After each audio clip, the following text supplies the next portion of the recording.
জানিয়ে দেব এখনকার বাংলা সংবাদ। শুরুতেই থাকছে শিরোনাম, এরপর থাকবে বিস্তারিত। প্রিয় দর্শক, তার আগে অনুরোধ থাকবে আমাদের চ্যানেলটিকে সাবস্ক্রাইব করার জন্য এবং লাইক ও কমেন্ট করে এই সংবাদ সম্পর্কে জানিয়ে দিন আপনার মূল্যবান মতামত। আমরা ভালো না থাকলে ভারত ভালো থাকবে কিনা ভাবতে হবে, মন্তব্য করেছেন জামাতের আমির।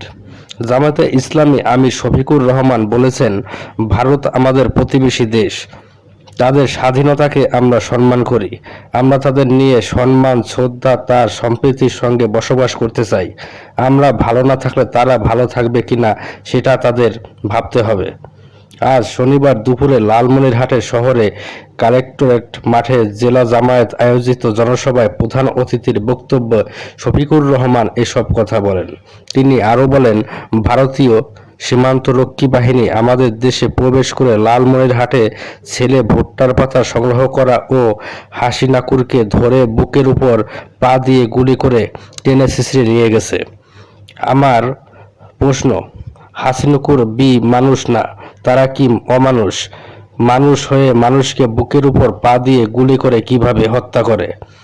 জাতীয় নির্বাচন প্রসঙ্গে জামায়াতের আমির বলেন, প্রধান উপদেষ্টা বলেছেন আগামী ডিসেম্বরের নির্বাচন হবে। আমরা নির্বাচন চাই, তবে পেশি শক্তি, কালো টাকা মুক্ত প্লেন, সমতল মাঠে সুষ্ঠু নির্বাচন।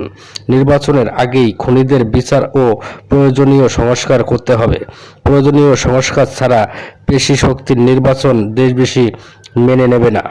শফিকুর রহমান বলেন, ফ্যাসিস্টর বিদায়ের পর আমরা 15 দিন মসজিদ, মন্দির, গির্জা, মঠ পাহারা দিয়েছি। আমরা এমন রাষ্ট্র কায়েম করতে চাই যেখানে বাঁচবে। আমরা আল্লাহকে ভয় করি।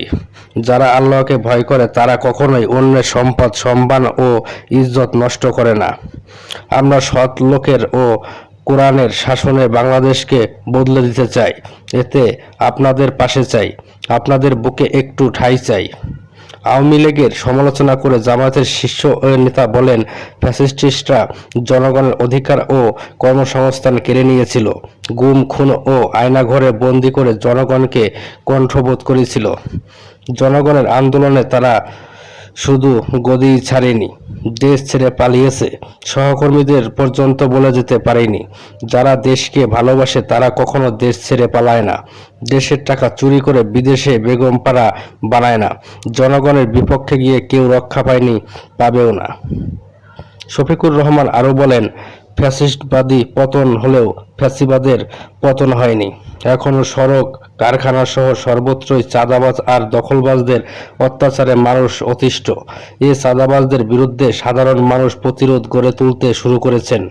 এটাকে আমরা সাধুবাদ জানাই।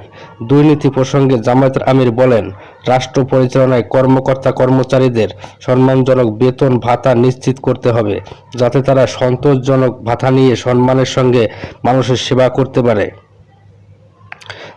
নিষ্ঠার সঙ্গে দায়িত্ব পালন করতে পারে। কর্মকর্তা কর্মচারীদের দুর্নীতি করতে বাধ্য করছে রাষ্ট্রযন্ত্র। 13,000 টাকা বেতন পাওয়া কর্মচারীকে বাসা ভাড়া যদি 15,000 টাকা দিতে হয়, তাহলে সেই কর্মচারী কি করবে? আমরা এমন রাষ্ট্র চাই যেখানে সব শ্রেণীর পেশার মানুষ সম্মান নিয়ে বাঁচতে পারে। শিক্ষা ব্যবস্থা নিয়ে জামাতের প্রধান বলেন, শিক্ষা জীবন শেষ করে কর্মসংস্থানের জন্য দুয়ারে দুয়ারে নিমফল ঘুরে আত্মহত্যাও করছে বর্তমান শিক্ষিতরা। আমরা চাই শিক্ষা জীবন শেষ করে সনদ নিয়ে সোজা কর্মস্থলে যাবে আমাদের সন্তানেরা। সেই শিক্ষা ব্যবস্থা ও কর্মস্থল নিশ্চিত করতে হবে। নিরাপত্তা প্রসঙ্গে শফিকুর রহমান বলেন, বিগত 54 বছরে সরকারগুলো নারীদের নিরাপত্তা ও সম্মান মর্যাদা দিতে পারেনি। অনেকেই বলে জামাত ক্ষমতায় গেলে নারীরা চাকরি করতে পারবে না, যা ভুল ধারণা। আমরা আগে নারীদের নিরাপত্তা ও সম্মান মর্যাদা নিশ্চিত করে নিরাপদ কর্মস্থল গড়ে তুলব।